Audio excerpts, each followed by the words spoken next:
Hey everybody, it's a Mad Master here. I'm just doing an impromptu video today.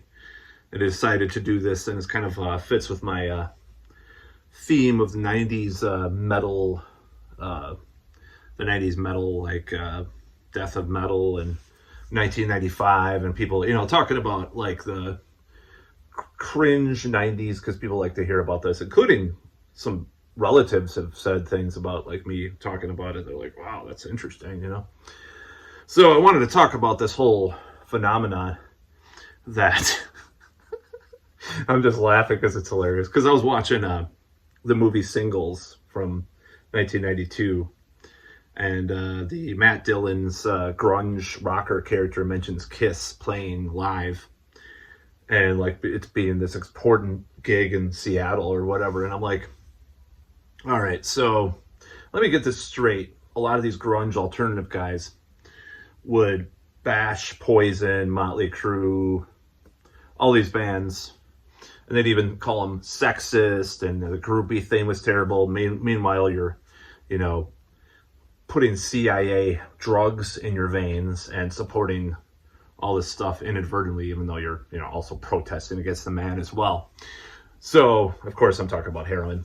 So, it was really funny thinking about this whole concept of Kiss being this hip band amongst the grunge generation and amongst the alternative Generation X crowd, but then bashing all this stuff that was sexist and had groupies and they wore makeup. Oh my God, you know who that sounds like? That sounds like Kiss.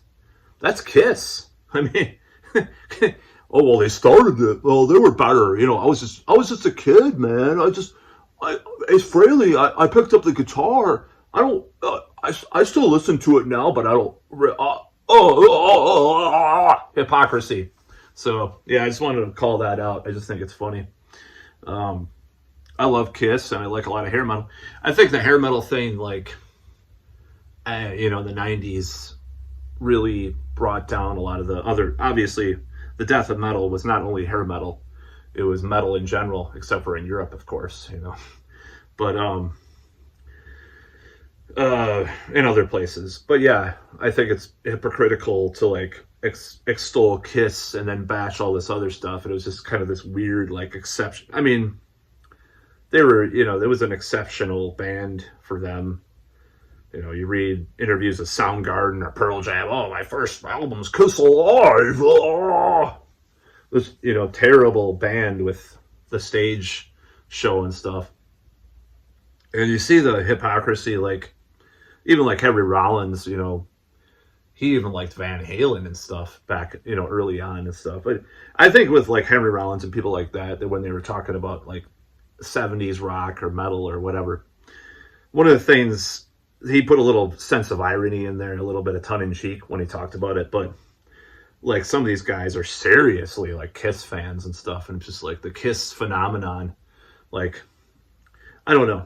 But yeah, I mean, I agree the hair metal thing got too much, but it's just stupid to like say you're politically correct into all this, like when you're in this grunge alternative thing, like we're not sexist like those bands, like Kurt Cobain talked about, and like just be totally like hypocritical and just say, oh, Kiss were great. And they knew by then that Kiss were, very lecherous as far as groupies and stuff with Gene Simmons. I mean, one time he said he had sex with 10,000 women or something, which is hard to, I don't believe that, first of all, that you would have time to do all that.